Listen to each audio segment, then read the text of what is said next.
The phone started ringing at the worst possible moment, and before anyone could stop me, I picked it up, not knowing that my quiet voice would change everything for people who never even noticed I existed. I was used to being invisible, used to standing near glass walls and polished desks while powerful men spoke past me, not to me, and that sadness had lived inside me for as long as I could remember. I was the cleaning lady's son, the kid who waited after school in offices that smelled like money and stress, watching my mother scrub floors that never truly got clean no matter how hard she worked. She kept her head down, always, because people like us learned early that eye contact could feel like a challenge to those who believed they owned the room. That day, she was polishing a desk in the corner of the largest office on the floor, while the billionaire sat behind it, confident, untouchable, talking loudly about a contract worth more than my entire future. He didn't see me sitting there with my backpack, didn't hear my breathing, because to him we were just background noise, replaceable, silent. His voice was sharp and proud as he spoke into another phone, bragging about control, about leverage, about how the deal was already won. I felt that familiar helplessness then, the kind that sinks into your stomach when you realize how small your world is compared to theirs. The phone on the desk started ringing, vibrating softly, ignored at first, because powerful people answer calls only when they choose. It rang again, and my mother flinched slightly, fear in her eyes, because we both knew touching his things was forbidden. But he was busy, waving his hand impatiently, laughing, saying the deal was locked in. I looked at my mother, saw the exhaustion in her shoulders, the years of humiliation she never spoke about, and something inside me tightened, not anger, just a quiet ache mixed with the strange habit of listening carefully. When the phone rang a fourth time, the billionaire snapped, telling my mother to make it stop. She froze, unsure, and without thinking, without planning, I reached out and answered. My voice was calm, almost too calm, because sadness had taught me how to hide emotion. I said hello, simply, and on the other end a man spoke fast, nervous, saying the signing was about to happen, asking for confirmation about a last-minute clause. I didn't understand everything yet, but I heard the tension, the urgency, and I listened the way I had learned to listen my whole life, quietly, carefully, absorbing words others missed. The billionaire turned slowly, his face changing when he saw me holding his phone, and in his eyes I saw irritation first, then disbelief, then cold authority. He stood up and demanded the phone back, his voice loud, commanding, the kind of voice people obey without question. My hands shook slightly, helplessness flooding me, because I knew I had crossed a line meant to keep people like me in their place. But the man on the phone kept talking, explaining numbers, risks, a detail everyone else had ignored, and suddenly something small sparked inside me, a thin thread of quiet hope, because the words didn't match what the billionaire had been saying moments before. I didn't argue, I didn't challenge him, I simply said, "Please wait, sir," and covered the phone slightly, turning to the billionaire with respectful fear, telling him the caller said the contract might collapse because of an unresolved condition. He laughed sharply, dismissing me, saying a child wouldn't understand business, that everything was under control. The room felt heavy then, and patience, something I had learned from watching my mother endure without breaking, settled over me. I didn't raise my voice, didn't insist, I just repeated what I heard, exactly, calmly, word for word, because truth doesn't need decoration. The billionaire hesitated, just for a second, and in that pause I saw something rare, doubt. He grabbed the phone back, barked questions, his confidence thinning as the answers came in fast and serious. The arrogance drained from his face slowly, replaced by tension, then sharp focus. I stepped back, my heart racing, sadness mixing with fear, because I knew even if I was right, people like him didn't thank kids like me. He ended the call abruptly, stared at the contract on his desk, then at me, as if seeing me for the first time. No one spoke. My mother stood frozen, terrified of what might come next. The billionaire finally spoke, quietly now, saying the signing would be delayed. He said nothing else, no apology, no praise, just a command to clear the room. As we walked out, my legs felt weak, because justice hadn't arrived, not yet, and all I felt was the weight of having spoken when I wasn't supposed to. But deep inside, beneath the sadness and helplessness, that thin thread of hope held, because something important had shifted, and even the most powerful people can't always ignore the truth when it reaches them at the wrong moment, The hours after that felt unreal, like walking through a place you were never meant to enter, because nothing exploded, no one shouted, and yet everything felt fragile. Sadness settled back in as we cleaned quietly, my mother's hands moving on autopilot while her eyes avoided mine, not angry, just afraid, because fear is what people like us learn to live with. Helplessness followed soon after, because I started to wonder if answering that call had been a mistake, if the contract would still be signed later, if we would simply be replaced without a word. The billionaire stayed in his office behind closed glass, pacing, making calls, his voice lower now, sharper, stripped of its earlier pride. I sat on a chair near the wall, backpack at my feet, listening without trying to listen, catching fragments of conversations about risk, penalties, deadlines, and something called exposure. I didn't understand all of it, but I understood enough to know the deal was no longer safe, and that knowledge brought a quiet kind of hope, not excitement, just a soft sense that the truth had landed somewhere it couldn't be ignored. Time passed slowly, and patience became my shield, the same patience I had learned from watching my mother wait her whole life for respect that never came.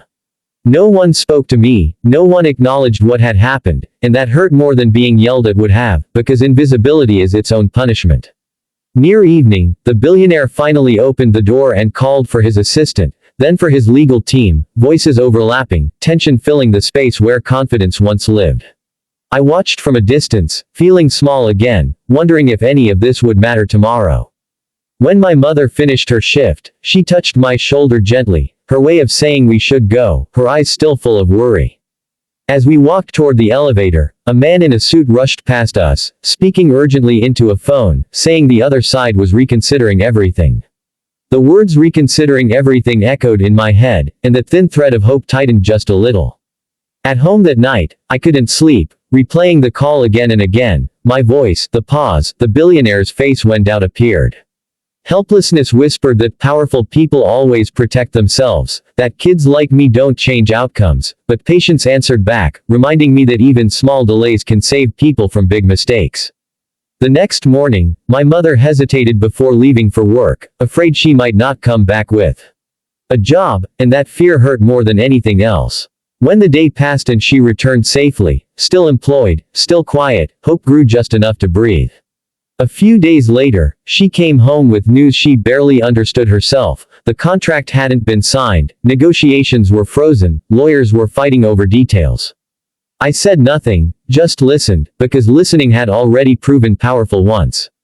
Inside me, something was changing, not loudly, not proudly, just steadily, as patience turned hope into something stronger, something that waited without demanding. Days stretched into a week, each one heavier than the last, and sadness returned, not sharp, but persistent, because nothing seemed to have changed yet, no reward, no recognition, just quiet tension in the office and in our lives. I went about my routine, sweeping floors, emptying trash, refilling supplies, all while keeping my head down, pretending I was invisible again, though I knew my small action had already altered something no one else noticed. Helplessness returned at night, in quiet moments, when I thought about what could have gone wrong, how quickly I could have been punished, or worse, how easily the powerful could have erased our names from the record entirely. But somewhere beneath the fear, a quiet hope flickered, tiny but insistent, reminding me that even the smallest voice can shift the course of events when the right ears are listening. And they were listening, though not openly. One morning, the billionaire returned to his office with unfamiliar men in sharp suits, men who observed, asked careful questions, and did not laugh, men who seemed to exist only to witness, to measure, to prevent mistakes. I felt that thread of hope tighten, a small reassurance that what I had done was not forgotten. The meeting inside the office was tense, voices low, papers shuffled, numbers recalculated, terms reconsidered. I moved quietly nearby, topping up drinks, hearing fragments, risk, liability, last-minute contingencies, exposure, something that sounded serious, dangerous even for someone like him. The contract was no longer a formality, it was a problem, and I watched as the billionaire's confidence began to constrict, measured now, controlled, his arrogance tempered by the realization that he might have overlooked something.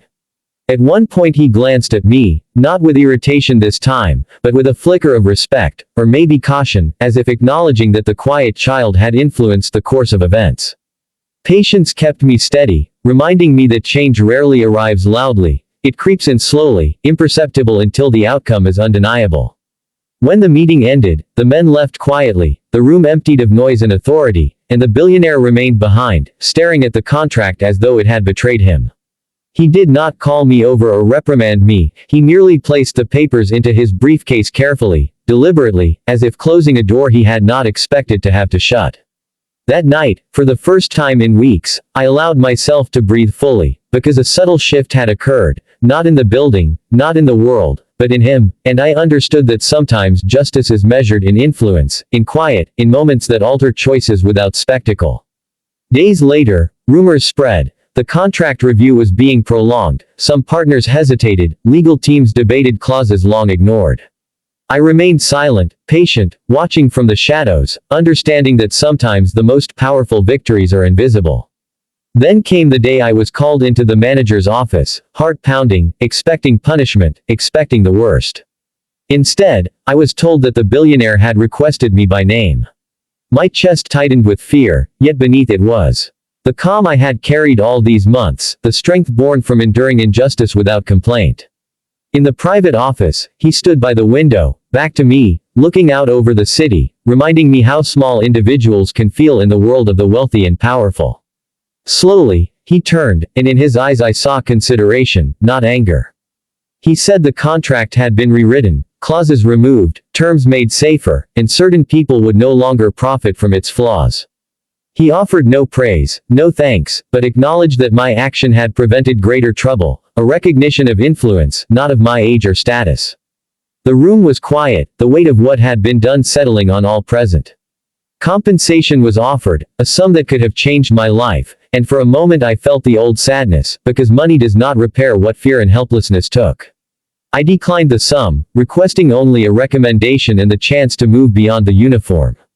He studied me, surprised, then nodded.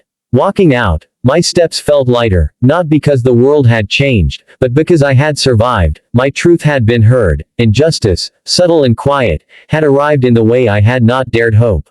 I left that office quietly, just as I had entered everything in my life, without fanfare, without witnesses, carrying a calm that felt unfamiliar but earned, and sadness lingered, soft now, like an old scar reminding me of the journey I had survived. The days that followed were strange, because nothing dramatic happened, no headlines, no revenge, no sudden miracles, just small changes that meant everything. My routine shifted, the uniform no longer felt permanent, and the humiliation my mother and I had carried for years slowly loosened its grip. Helplessness melted away, replaced by the sense that our lives were no longer entirely at the mercy of others' power. The recommendation arrived, simple, concise, but powerful, opening doors that had always been closed to someone like me. I started an internship at a law office, quietly, anonymously, learning again, rebuilding what I had lost, step by step, and patience walked beside me, reminding me that growth takes time, that change compounds silently. Months later, I heard that the rewritten contract had saved dozens of people from financial ruin, men and women who would never know my name, or that a quiet child had stood between them and disaster, and that was enough, because justice does not require recognition to be real.